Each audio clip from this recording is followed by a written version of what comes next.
Assalomu alaykum aziz o'yin muxlislari, o'yin kuzatuvchilari.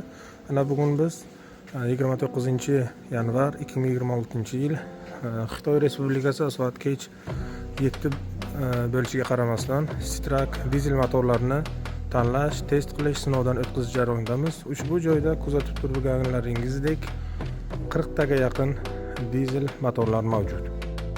Ana shu omborxonadagi 40 ta motordan bor yo'g'i 3 tasi tanlab olindi.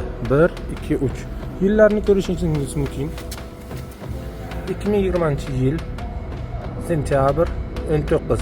Yillari asl, o'zgartirilmagan, yangilanmagan, har bir detal asl holatda ideal ishlaydi va kafolat beriladi.